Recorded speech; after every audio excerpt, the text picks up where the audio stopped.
I'm like, there was a huge poop stain on one of the shirts, and just would do crazy things. It was totally degrading. And the only reason that I was even forced to live with him is because I couldn't live on the street. Because I tried to go to that one homeless shelter, the one that was available again. They told me that no, I couldn't stay there.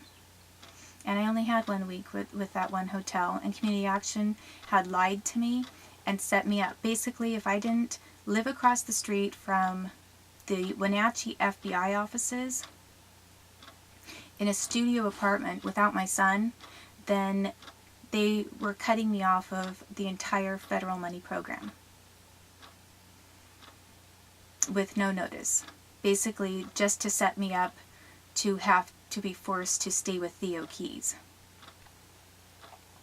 who was a United States Army connected psychic person who was friends with Michelle Erickson with CPS. All they did is try to degrade me, keep me looking homeless and destitute, and then they wanted to use this against me, obviously. It was at the time that I was staying with him that my parental rights were going to be terminated. I stayed with Theo Keys, and then I figured out he was connected to Michelle Erickson, and I was forced by Wenatchee to stay with him. And then during that time, I went to a lawyer because I had a right to that federal money, and it wasn't my fault that I hadn't gone to those budgeting meetings. They told me I didn't have to go. Basically, they were trying to make fun of me. When Tina Thornton, my social worker, told me that I could receive TANF money for me and my son as long as we went to medical appointments, and that was the requirement that we had, but I didn't have to work while I was recovering from injuries, but was required to go to medical appointments. They waived the work requirement and said that I had to go to medical appointments. And then they jerked me around by not reimbursing me $1,000 for my driving expenses. And with Community Action, they basically told me that one of the requirements in order to keep receiving this money was to go to these budgeting meetings once a month or something. And every time I asked them about them, they told me, no, you don't have to do it right now because we're going to waive that condition until after you've been settled in. So after 6 months, and I was still asking this one woman about it, she's the one who told me. The person who signed me up for the program is the same person who told me I didn't have to go to those budgeting meetings. And then who told me that I was no longer eligible. So she knew all along that what she had told me, and she knew that I was set up to lose that housing. And at that point, it was when I still had that housing and I was living at Steve May's house, that's when Alvaro called me up. I hadn't called him, but he called me up after the earthquake in Chile and wanted to talk, and then he said something about how it was too late for me to get my son back. And then I said, I'm being tortured here. He said my legs have swollen up 2 times the size that they were. And then he said, well, maybe you are crazy. That was what he had to say to me after, the local police are trying to force me to marry him. And I didn't. He decided to go along with what they all wanted to try to say about me. Maybe you are crazy. And that was the last time I talked to Alvaro. And then right after we had that conversation, which was in December, I believe that was right about the time that Kate Middleton decided that she was making plans for engagement. I don't believe that the engagement was, I believe they were already starting to prepare her for her little role right about that time. And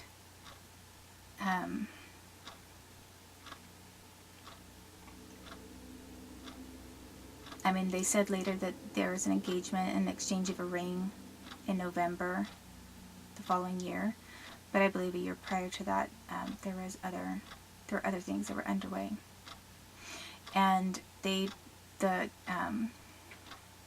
community action then, as I say, forced me to live with this man who was a wacko, who was friends with Michelle Erickson. And Michelle Erickson, again, got her first job with CPS working for the Navy. She worked at a Navy hospital in Washington, on one of those islands around and near Seattle. And then she was connected to Theo Keys, who did psychic research and harassed me, but it was connected to his dad, who was 20 years career Army, and he was military himself. He was working with the military, still working with his dad.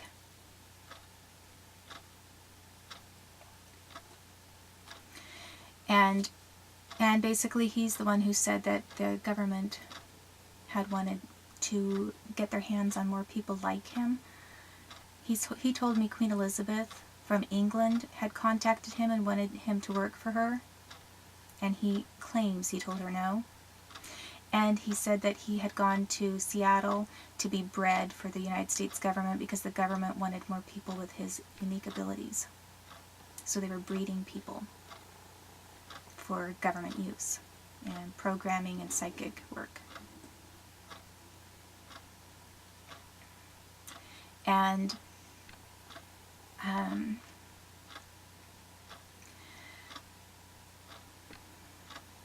Michelle Erickson admitted under oath in court that she knew him. She admitted it and he admitted it. So it wasn't like I was just, I mean, there are times where I guess or I wonder if somebody's connected to someone. This is a situation where Michelle Erickson admitted under oath in court on the record, yes, she knew Theo Keys. And yes, he worked for her. I don't know if she admitted the work for her part on the record, but she admitted she knew him. And Theo Keys admitted to me that he knew her, and then he tried to discount it by saying, well, I just do some work for her around her house.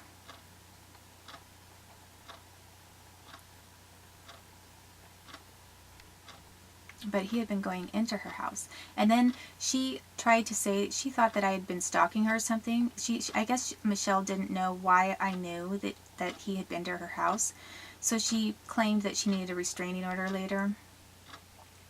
I didn't even know where she lived. I didn't know where Michelle Erickson's house was.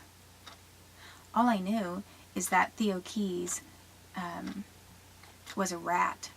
And I mean, he had nothing to rat on me about, but they're both just dirty little rats who work for the United States government, ruin kids' lives, and allowed torture of my son Oliver, and then want everyone to think that there's something wrong with me, the person who's actually interested in the rights of children.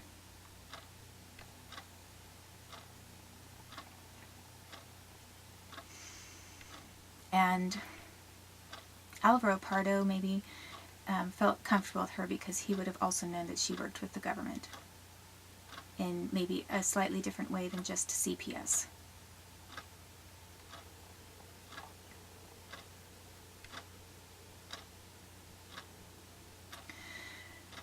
After I had to get away from Theo Keys, and I was at the Safeway, and then this woman at the Safeway who was connected to military, her boyfriends, the fathers of her children are military men. She basically said I could stay with her. So I moved into her house for a week, and then they were saying I had to move out, and then the next person that I had met was some guy who was another U.S. Army guy who had a ton of cats around his house. And I was basically told that I had to move out of her house and I had no other place to go except for his house. And the woman upstairs was Wiccan, did psychic research with Wiccan stuff. And the guy downstairs, he was Army, and did other kinds, and he did psychic research as well, and I think he was Jewish, but I don't know for sure. He said he was just Salvation Army or Protestant Christian, but they were kind of, basically, I was just totally degraded. I was then staying at a house in Wenatchee. I was forced to be in the area because of the visits with my son. And so they basically trashed me, made me look as bad as possible.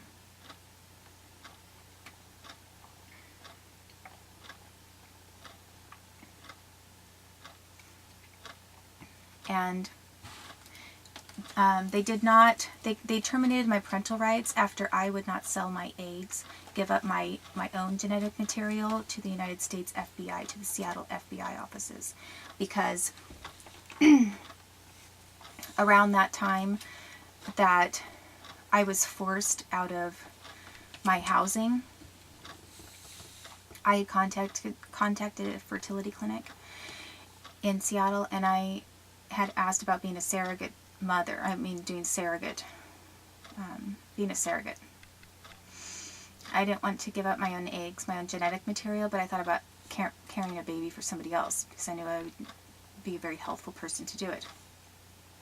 I would my son was exceptionally healthy when he was born, and very smart, and I knew a lot of prenatal things that some people maybe didn't even know, and I was very disciplined, so I knew I would be an excellent surrogate, that I could probably have a decent compensation for it too, because I knew I would do a good job of that. And when I contacted a Seattle fertility, started contacting clinics about it, that was about the time too that I was being kicked out of the housing program, the federal housing program.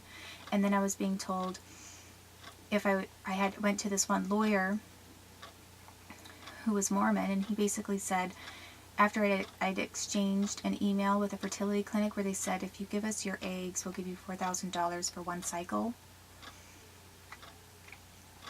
I wasn't interested in doing the egg thing, but I had asked questions just about what they offered and what was available.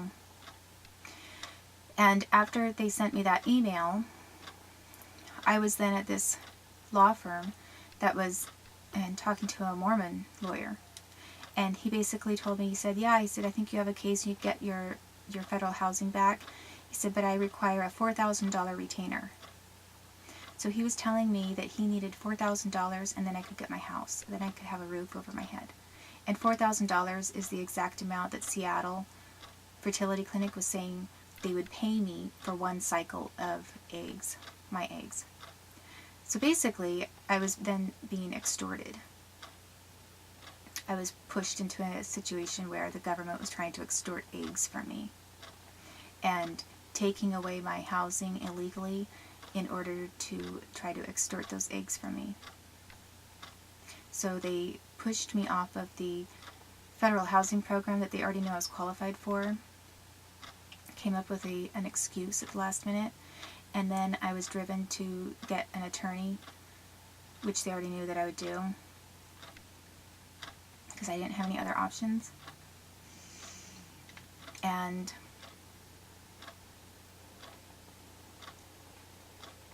it was at that time that then I realized that this Mormon lawyer was connected to the Seattle Fertility Clinic that had just offered me $4,000. They offer me $4,000. Give us your eggs and we'll give you $4,000. And then this Mormon lawyer is telling me, give me $4,000. The exact amount of money that they said they'd give me. Give me $4,000 as a retainer and I'll get a house back for you. A place to live in the United States. So basically, if you give us your eggs, you can live in a house.